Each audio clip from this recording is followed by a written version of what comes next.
Jérémie chapitre 1, versets 18 à 19, où il est écrit: Aujourd'hui j'ai fait de toi une ville fortifiée, une colonne de fer, un mur de bronze contre tout le pays, contre les rois de Juda, contre ses chefs, ses prêtres et la population du pays. Ils te combattront, mais ils ne pourront rien faire contre toi, car je suis moi-même avec toi pour te délivrer, déclare l'Éternel. Aujourd'hui, j'ai fait de toi une ville fortifiée. Aujourd'hui, ce que tu n'étais pas hier, tu l'es devenu aujourd'hui.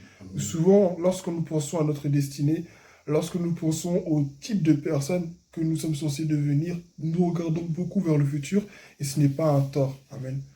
Parce que nous étions dans un certain état de vie lorsque la prophétie du Seigneur nous a été annoncée. Donc c'est normal que l'on regarde vers le futur.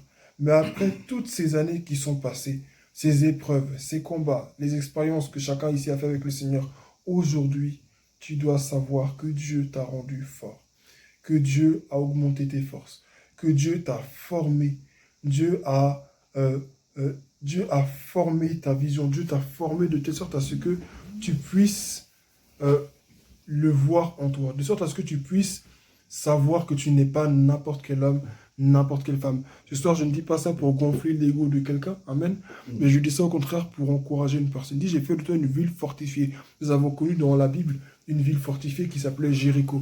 Personne n'entrait, personne ne pouvait en sortir, personne ne pouvait en rentrer. C'était une ville vraiment inébranlable. Elle était tellement inébranlable qu'il fallait que Dieu lui-même intervienne pour détruire cette ville. Amen. Nous devons savoir que Dieu a fait de nous une ville fortifiée. Dieu nous a rendus forts. Mais quand Dieu nous a rendus forts, il ne nous a pas juste rendus forts comme ça dans le vent, mais il nous a rendus forts face à toutes les attaques qui sont susceptibles de venir contre nous dans le futur et dans le présent. Dieu est avec nous. Notre force, cette force dont il est question ici, ne vient pas de nous-mêmes, mais elle vient du Seigneur. Il dit: ils te combattront, mais ils ne pourront rien faire contre toi. Amen. Pourquoi? Car je suis, souvenons-nous qui dit à Moïse, je suis celui qui suis, je suis moi-même avec toi pour te délivrer, déclare l'Éternel.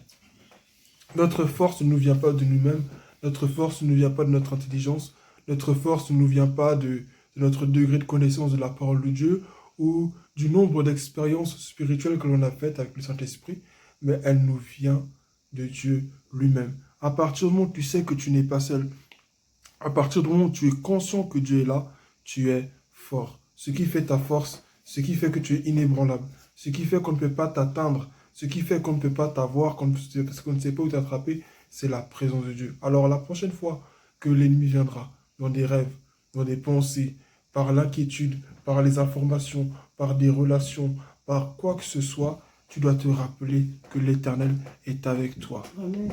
Et que tu n'es pas seul. L'Éternel est ta force. Et tu dois demeurer dans sa présence. Nous devons demeurer dans sa présence pour être forts. Car sans lui, nous sommes faibles. Notre point faible, c'est d'être loin de Dieu. Et je vais finir par cette illustration qu'un frère en Christ a donnée, que les autres peut-être aussi ont déjà vu. Lorsque Dieu a créé la terre, il a créé un espace naturel où chaque être vivant doit vivre. Amen. Le poisson doit vivre dans l'eau. Amen. Si on sort le poisson de l'eau, il ne peut plus respirer. Amen. Les oiseaux vivent, c'est vrai, on va dire ça comme ça, dans les arbres, mais ils volent, mais ils respirent l'air. Amen. Comme tout le reste. Tout le reste des êtres vivants ont besoin d'oxygène pour vivre. Amen. Mais l'être humain a besoin de la présence de Dieu pour vivre. Amen. Si nous n'avons pas la présence de Dieu, nous ne pouvons pas vivre. Ce qui fait notre différence avec tout le reste des êtres vivants, c'est que certes, humainement parlant, nous vivons en respirant l'oxygène, mais nous sommes morts toutefois si nous n'avons pas le Seigneur dans notre vie.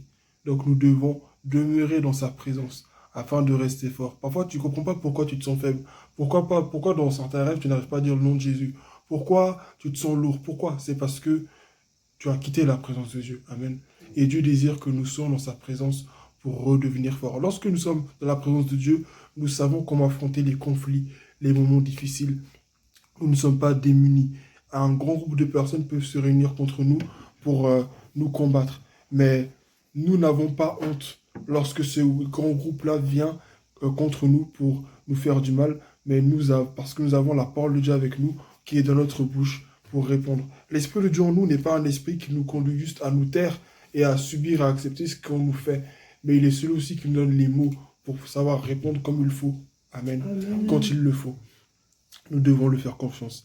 Il est notre force. Et nous ne devons pas nous laisser intimider. Parce qu'ici, le Seigneur ici, est en train de fortifier Jérémie par rapport à la mission qu'il lui a donnée. Il dit, j'ai fait toi un mur de bronze contre tout le pays, contre les rois de Juda, contre ses chefs, ses prêtres et la population. Que personne ne vienne vers toi pour renverser la Bible, pour te dire que toute autorité vient de Dieu. Donc il faut se mettre aux autorités. C'est vrai, il faut se mettre aux autorités, c'est vrai. Mais une autorité qui me conduit à l'encontre de la parole de Dieu. Une autorité qui me conduit à désobéir à Dieu. Je ne peux pas obéir à cette autorité-là. Amen. Une autorité qui me conduit dans le feu, je ne peux pas la suivre. C'est ce qu'a fait Shadrach, Abednego. C'est ce qu'ont fait tous les envoyés de Dieu. C'est ce qu'ont fait les disciples, amen, de Jésus. Lorsqu'on leur a dit, vous ne parlerez pas. Ils se sont fiés au Seigneur. Et le Seigneur a été leur force. Lorsque Dieu est avec toi, il sera avec toi. Peu importe qui est devant toi, il sera avec toi. Faisons confiance au Seigneur. Le Seigneur est notre force. J'ai lu dans Jérémie chapitre 1, versets 18 à 19, pour ceux qui voudront peut-être le relire. L'Éternel est notre force. Amen.